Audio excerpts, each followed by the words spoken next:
Okay, so today I'm going to be talking about the Hunger Games, thanks to a really helpful comment I got on my last Riverdale video. If you haven't seen it, go check it out now.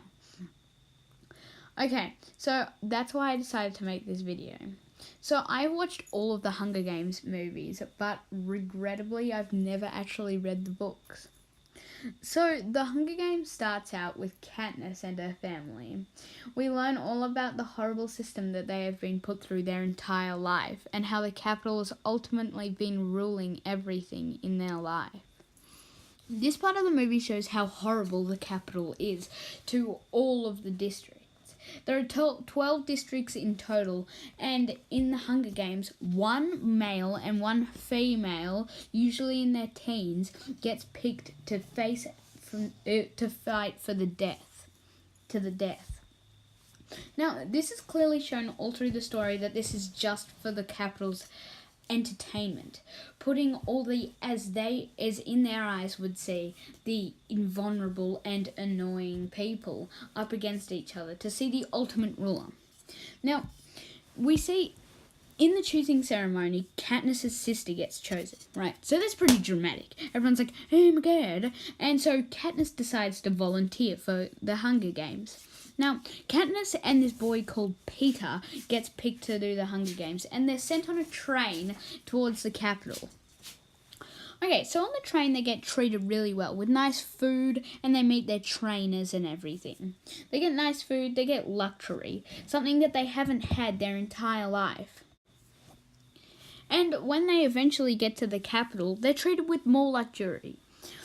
Once they get there, they have to pick out their clothes and all of the items that they must wear for the opening scene. This is where each male and female of each 12 districts ride on chariots through the Capitol, going towards their ultimate fate.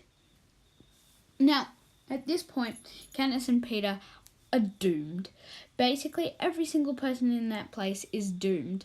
24 people fight to the death, and only one must survive. Okay, so then we get to the Hunger Games part, where they actually get into the fighting. Once in the arena, they start off in a wide circle, and in the middle is one big supply area. Now, most run off and most get supplies. At this point, Katniss and Peter run off for their lives. Katniss and Peter split up, since they are technically enemies and have to try kill each other in this. And Katniss manages to make some friends, make some allies, and ultimately ends up having to backstab them or protect them from backstabbers. And as they go through the Hunger Games, everyone starts to receive food, supplies, water, and weapons from unknown sponsors. Ultimately, usually people who just want to see more destruction. Sick, I know, right? From this point, there's not many people left. And by the time they're in the final 7, one of Katniss's good friends gets killed. Ultimately, in rage, Katniss kills the boy, and she's left with no allies until she finds Peter, who surprisingly is extremely good at body paint and's managed to camouflage himself with everybody. Anyway, Katniss and Peter have a little, moment, and they, from there on out, they start to accept their fate that they are probably going to die. So they, confess their feelings to each other or something. Yeah, it gets really cringy. But all the same, they have to keep going, fighting for supplies and everything like that. Anyway, in the end, they start releasing monsters and terrible creatures that would ultimately end up killing them all, just to get them to, die faster. Within a couple of hours, the monsters kill some people and herd the remaining people into the middle, where they all have to fight each other and fight the beasts. Ultimately, as you probably would have all expected, Katniss and Peter survive.